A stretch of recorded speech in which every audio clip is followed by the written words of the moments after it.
সকলকে আসসালামু আলাইকুম রহমতুল্লাহি ওয়া বারাকাতুহু। আজকে আমি আশা করছি যে আমি নিজে এবং আপনারা সকলেই সূরা কাহফ সম্পর্কে কিছুটা জানতে পারবো, যেটা হলো কোরআনের 18তম সূরা। আমি সূরাটি সম্পর্কে কিছু বিখ্যাত বর্ণনা দিয়ে শুরু করব। আন আবি দারদা আন্না নবী সাল্লাল্লাহু আলাইহি ওয়াসাল্লাম قال من حفظ 10 آيات من أول سورة الكهف عصم من দাজ্জাল। আবু দারদা কর্তৃক বর্ণিত রাসূল সাল্লাল্লাহু আলাইহি ওয়াসাল্লাম বলেছেন, সূরা কাহফের প্রথম 10টি আয়াত যে মুখস্থ করবে সে দাজ্জালের ফিতনা অথবা দাজ্জালের পরীক্ষা অথবা স্বয়ং দাজ্জাল বা ভণ্ড মাসিহ থেকে সুরক্ষিত।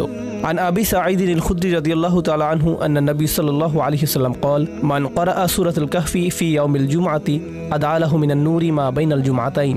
আবু সাঈদ আল খুদরি রাদিয়াল্লাহু তাআলা আনহু বলেন, যে ব্যক্তি জুমাবারে সূরা কাহফ পাঠ করবে এটা তার জন্য নূর তৈরি করে যা এক জুমা থেকে পরবর্তী জুমা পর্যন্ত স্থায়ী হয়।